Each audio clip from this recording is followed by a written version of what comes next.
Hello and welcome to our phonics lesson for today. Today we have two letters, that means two sounds. The first letter is R. R. The sound is R.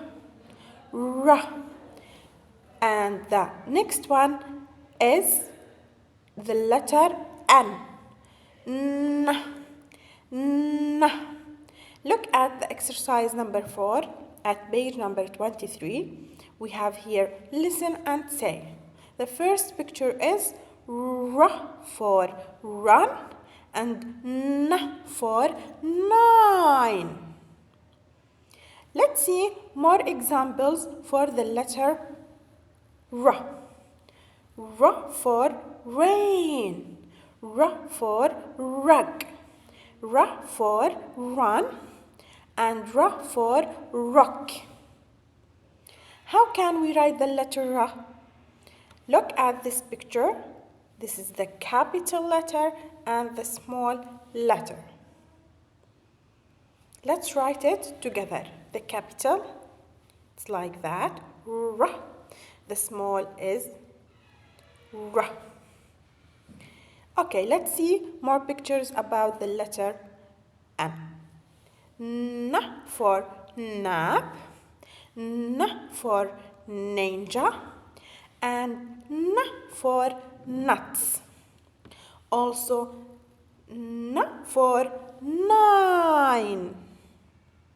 How can we write the letter N? Look at this picture. We have here the capital letter and the small letter. Let's write down the capital letter together. It's like that. This is the capital and the small letter is like that. N. Okay. Now turn your book at page number 53 from the activity book. We have here exercise number 4. Find and circle one R sound and one N sound. Look at these 3 pictures. We have here Q, rain, jump. Where do you hear the sound R? N. It's in the second picture. It's the word rain. It starts with the letter R and ends with the letter N. And exercise number 5, trace and copy the upper and the lower case of the letter R and the letter N. Have a nice day, my dear student. See you inshallah with a next video.